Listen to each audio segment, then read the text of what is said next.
Hello students, कसे आहात सगळे? तर आज मी धनश्री तुमच्या सगळ्यांचं आज विद्यालयामध्ये खूप खूप खूप स्वागत करत आहे. तर आजचा आपला विषय आहे कॉम्प्युटर आणि चॅप्टरचं नाव आहे मायक्रोसॉफ्ट वर्ड. तर या सेशनमध्ये आपण काय पाहणार आहोत? या सेशनमध्ये आपण पाहणार आहोत कॅल्क्युलेशन इन वर्ड. म्हणजेच ॲक्च्युली आपण मायक्रोसॉफ्ट वर्डचे बरेचसे फीचर्स पाहिलेले आहेत ऑलरेडी. कसे फॉन्ट चेंज करायचे, स्टाईल चेंज करायच्या आणि आपण त्यावरती ॲक्टिव्हिटी करणार आहोत. तर मायक्रोसॉफ्ट वर्डचे हे आणि एक नवीन फीचर आज तुम्हाला मी शिकवणार आहे, ते म्हणजे कॅल्क्युलेशन. तर कॅल्क्युलेशनचा अर्थ काय असतो? बरोबर, तर कॅल्क्युलेशन म्हणजे हिशोब करणे. तर आपण नॉर्मली तुम्ही ऐकले असेल कदाचित की एक्सेलमध्ये आपण कॅल्क्युलेशन्स करतो, तर तसेच कॅल्क्युलेशन्स आपण वर्डमध्ये सुद्धा करू शकतो. आपण नॉर्मली कॉम्प्युटर सोडून जर कॅल्क्युलेशन करायचे असेल तर काय वापरतो? कॅल्क्युलेटर वापरतो. ओके. आणि आपण ज्यावेळी गणितात सगळे ज्यावेळी कॅल्क्युलेशन करतो, सगळी उदाहरणं सोडवतो, त्यावेळी आपण काय करतो? काही फॉर्म्युले यूज करतो. जसा तुमचा क्षेत्रफळाचा फॉर्म्युला किंवा परिमितीचा फॉर्म्युला. तर असे सगळे फॉर्म्युले आपण क्रिएट करतो आणि वापरतो. तर तसेच वर्डमध्ये सुद्धा काही फॉर्म्युले आपण वापरणार आहोत आणि कॅल्क्युलेशन करणार आहोत. तर याच्या आधी आपण ऑलरेडी शिकलेलो आहे की वर्डमध्ये टेबल कसे बनवायचे. तर पहिल्यांदा आपण टेबल क्रिएट करायचं आणि त्याच्यानंतर आपण कॅल्क्युलेशन करायचंय. ओके, चला तर मी वर्ड ओपन करते.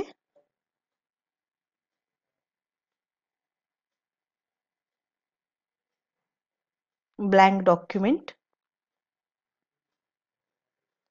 तर इथे एक सॅम्पल मी टेबल क्रिएट करते.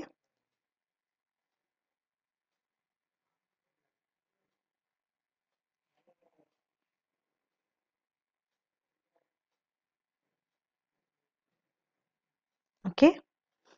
तर हे टेबल ऍक्च्युली आपण मार्कशीट, आपल्याला जसं मार्कशीट मध्ये टेबल करता येतं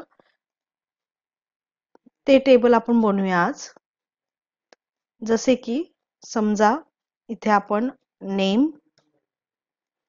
त्याच्यानंतर आपली टेस्ट 1 करू, देन टेस्ट 2 करू, टेस्ट 3. हे कोणतंही पर्टिक्युलर फॉर्मॅट नाहीये, हे जस्ट मी तुम्हाला उदाहरण दाखवते. आणि इथे आपण बघू टोटल मार्क्स शिवाय इथे आपण पाहू ॲव्हरेज मार्क्स. ओके. आणि आपण काही नावे इथे ऍड करू. तर सर्वात प्रथम मी नाव ऍड करते, रुही अगरवाल. आपण याची थोडीशी विड्थ वाढवूया.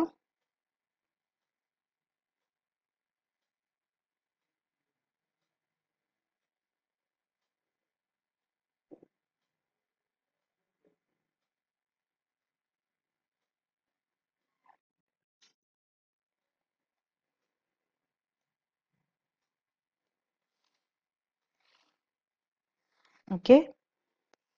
तर नेक्स्ट आपण करू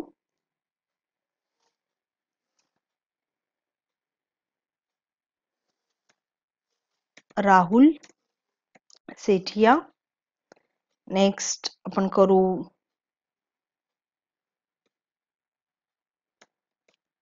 आराध्या जाधव. देन पूनम साठे, चेतन पाटील. तर अशी मी इथे नावं ऍड केलेली आहेत. इथे आणि एक नाव आपण ऍड करू आणि त्यानंतर आपण पाहू. नितीन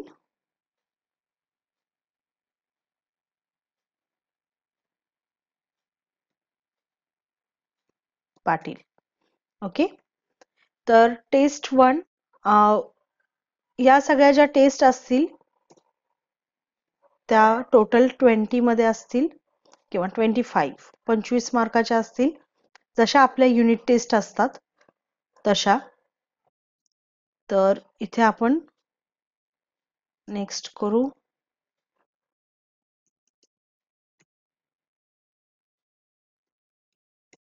ओके. आणि टोटल मार्क्स कसे असतील, इथे 100 मध्ये असतील, कारण की या 4 टेस्ट मिळून आपले मार्क्स होतात 100. ओके. तर हा जस्ट एक पर्टिक्युलर सब्जेक्टचा रिझल्ट आहे, समजा कॉम्प्युटरचा. तर तुम्ही 25 मध्ये समजा इथे 23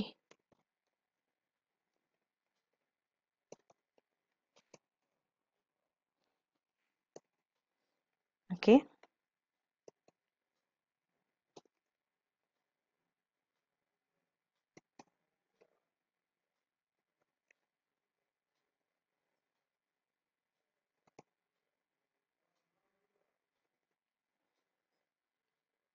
तर आपण टाइम वेस्ट करायला नको, मी इथे कॉपी पेस्ट करते आहे.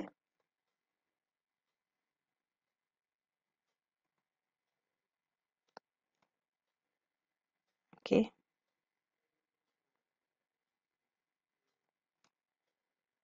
जस्ट वेगळे वेगळे मार्क्स आपण करण्यासाठी मी असे कॉपी पेस्ट करत आहे.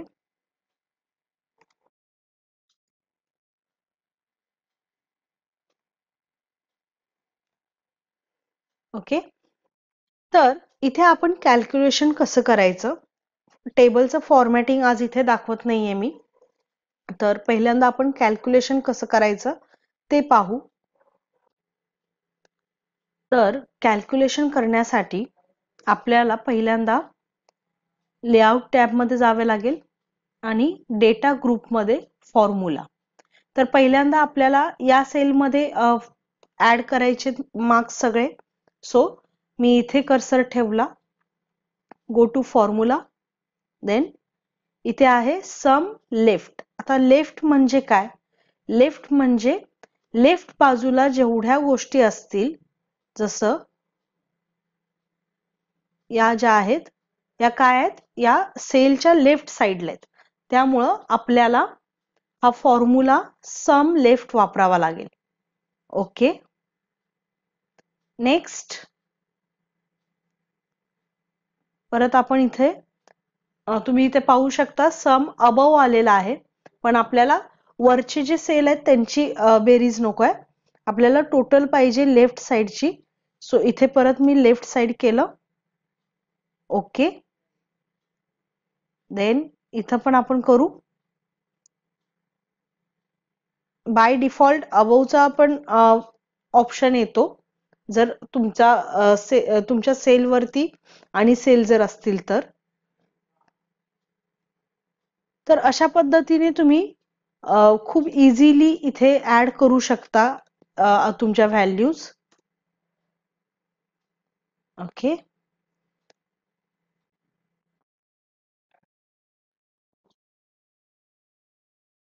तुम्ही हे फंक्शन कॉपी पण करू शकता, सिलेक्ट करून कॉपी करून ठेवलं. Okay. Then again formula,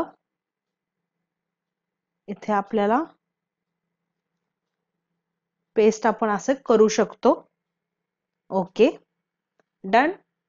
then इथे आपल्याला काय करायचं आहे, टोटल या सगळ्याची टोटल करायची आपल्याला. म्हणजे फर्स्ट टेस्ट मध्ये किती टोटल मार्क्स मिळाले ही सगळी टोटल आपल्याला करायची आहे.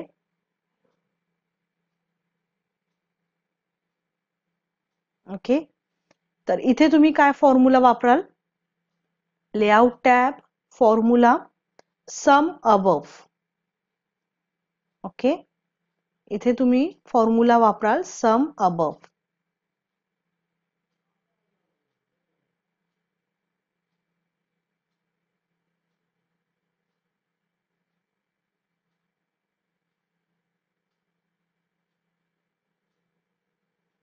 ऑलराईट. तर अशा पद्धतीने तुम्ही खूप सोप्या पद्धतीने टोटल करू शकता. आता इथे ॲव्हरेज करायचं आहे, तर इथे बिल्ट इन भरपूर फॉर्म्युले तुम्हाला मिळतील. जसे ॲव्हरेजचा फॉर्म्युला इथे आहे ऑलरेडी. ॲव्हरेज सेम तुम्ही ॲव्हरेज साठी पण लेफ्ट करू शकता. ॲव्हरेज लेफ्ट, जर तुम्ही ॲव्हरेज लेफ्ट केलं तर हा 89 जो आहे तो सेल पण तो कन्सिडर करेल. ओके, तर यासाठी आपल्याला काय करावे लागेल, आपल्याला फक्त या 4 व्हॅल्यूजची ॲव्हरेज पाहिजे. तर यासाठी आपल्याला काय करावं लागेल, तर सर्वात प्रथम मी तुम्हाला सांगते की सेलचा ॲड्रेस आपण कसा काढतो. आपल्याला फॉर्म्युलामध्ये सेलचा ॲड्रेस द्यावा लागणार आहे. तर जसे की हे आहे आपलं कॉलम ए, हे आहे कॉलम बी, हा आहे कॉलम सी, हा आहे column D, then column E, column F आणि कॉलम जी. ओके, तसेच या रो नंबर आहेत 1, 2, 3, 4, 5, 6 आणि 7. ओके, तर यावेळी काय, आपल्याला जर कोणताही फॉर्म्युला द्यायचा असेल आणि तुम्हाला जर कोणता सेल जर स्किप करायचा असेल, समजा मला टेस्ट 1 आणि टेस्ट 3 चे मार्क्स यांची टोटल पाहिजे, त्यावेळी तुम्ही काय कराल, त्यावेळी सुद्धा तुम्हाला या फॉर्म्युला सेल ॲड्रेसची गरज पडते. तर आता आपण पाहू ॲव्हरेज कसं काढायचं.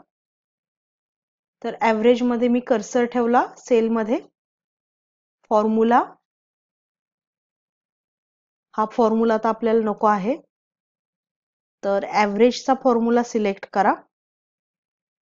प्रत्येक फॉर्म्युलाच्या आधी इक्वल टू साइन आलं पाहिजे, म्हणजे बरोबर साइन. आणि इथे 2 कंस आहेत, कंसाच्या मध्ये आपल्याला सेल ॲड्रेस लिहायचा आहे. तर रुही अग्रवालच्या टेस्ट 1 चा हा जो 23 आहे याचा सेल ॲड्रेस आहे ए बी, म्हणजेच बी कॉलम आणि 1 नंबर रो म्हणजे B1. नेक्स्ट रुहीच्या टेस्ट 2 चा ॲड्रेस आहे C1, देन C1 नाही, 1 नाही, ही दुसऱ्या नंबरची रो आहे, त्यामुळे आपल्याला B2 आणि C2 करावे लागेल. तसेच D2, E2. तर F कॉलम आपल्याला नको आहे, कारण की हे टोटल आहे. तर याच्यासाठी आपण इथे ओके करू. तर तुमचं ॲव्हरेज इथं आलेलं आहे आणि ॲव्हरेज आपल्याला हे पॉइंट मध्ये आलेलं आहे. तर जर मला ॲव्हरेज होल नंबर मध्ये पाहिजे असेल, म्हणजे पॉइंट जर नको असेल, तर काय करायचं ते पाहूया. नेक्स्ट सेल मध्ये मी कर्सर ठेवला, फॉर्म्युला, ॲव्हरेज, बरोबर साइन द्यायला विसरू नका. तर नेक्स्ट आपलं या सेलचा ॲड्रेस आहे B3. तर आपण इथे लिहू B3, C3, D3. याची रो नंबर एकच आहे आणि कॉलम्स फक्त चेंज होत आहेत. ओके, आणि इथे नंबर फॉर्मॅट आपण चेंज करू, कारण आपल्याला डेसिमल म्हणजेच पॉइंट मध्ये आन्सर नको आहे. तर आपण इथे होल नंबर साठी 0 दिलं आणि ओके करू. त्याच्या आधी आपण हा फॉर्म्युला कॉपी करून ठेवू. Okay, copy. Okay, then next formula इथे आपण पेस्ट करू.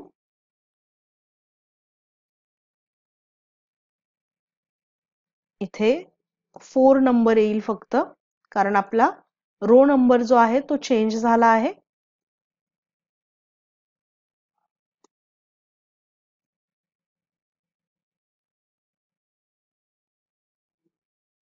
ओके. ओके, तर अशा पद्धतीने आपण ॲव्हरेज कॅल्क्युलेट करू शकतो.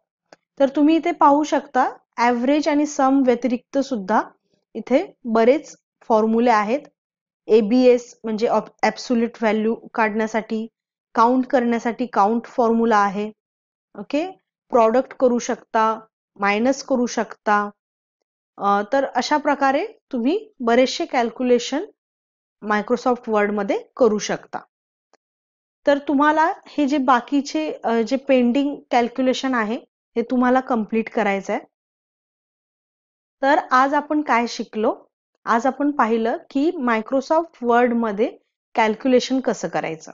ओके, तर आपण या पद्धतीनं कॅल्क्युलेशन करू शकतो आणि जे पेंडिंग कॅल्क्युलेशन आहे, जे बाकीचं आहे ते आहे तुमचं होमवर्क. तर तुम्ही नक्की प्रयत्न करा ते कॅल्क्युलेशन कंप्लीट करण्याचा. Okay, thank you. Have a nice day.